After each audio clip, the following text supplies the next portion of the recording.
Hello, this is something, well, new to this channel. I am a game developer, I'm going to say that. This is also my first scripted video. I'll be making more of these in the future, in case any of my 8 subscribers want to know. If you want to be the 9th, please do so. I'm sorry. Yes, I'll still be posting my normal stuff. But we need to start this video now, so let's start. This is a video on my first real game development journey. A school project now known as Tommy's Blasterful Dream. Yes, that's a stupid name, I know. It was a simple project, or so I thought, of making a roguelike as my first game. That, in hindsight, was a stupid plan, trying to make complex randomization as part of my first game. Anyways, I just want to note that I only have footage of the final product. Enjoy. So, I started this project with my instructor, Bree. Very nice, very helpful. And this game started out as an idea for an isometric simulatory industrialization game. That just means that it would be a tile-based game from a 45-degree angle about taking over a magical forest with huge machines. After realizing that this would be way too hard to make as a first game, I decided to instead create a roguelike game, or a permanent death randomly generated action game.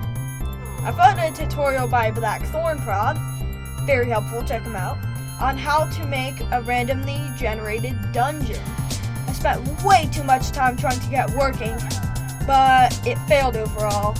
I then instead realized that I wanted to make a Zelda-like game that focused more on combat, because that should be the main focus of any game. So I started by sketching out the main character in a sprite, put him in the game. I strapped Bracky's character control onto him and went on my way. Until the player started moving directly through walls.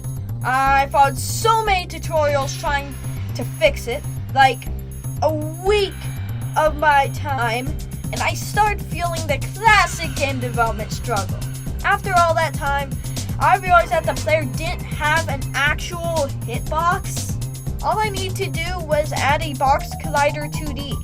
It took me a week to figure that out.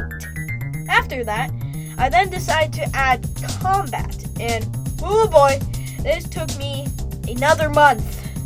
I added an enemy, and I got him to move around, and he would shoot, and it took almost no time at all. Thanks again, Blackthornprod.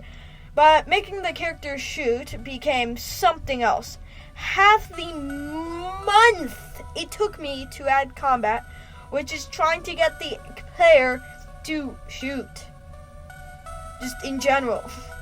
I first tried finding more tutorials, which I will show above, but to no avail.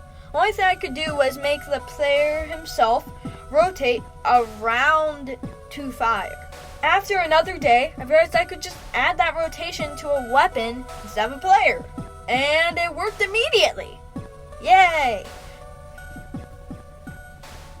I then decided to make the level. I watched another Bracky's tutorial on tile sets and a shorter video on collisions. Both I'll probably have above. After that, I followed a tutorial on a simple dungeon tile set. I think mine came out well.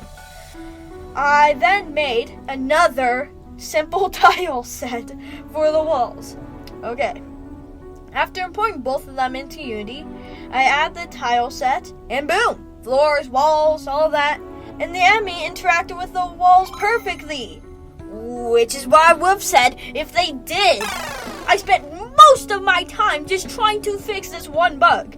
I was banging my head on a wall by now, unlike the enemy! Moving around through walls. At least I was able to make the projectiles break if they touched the walls. And I couldn't fix this bug till the end of the game. It's not fixed. But At least I was able to make the projectiles break if they touched the walls. After all this, I was done. I had a meeting with my teacher and Bree, ending the project. My first game. Gone to waste? No, not gone to waste. I learned so much about game development through this project, and I really enjoyed every minute of it. 5 stars. Would fail again.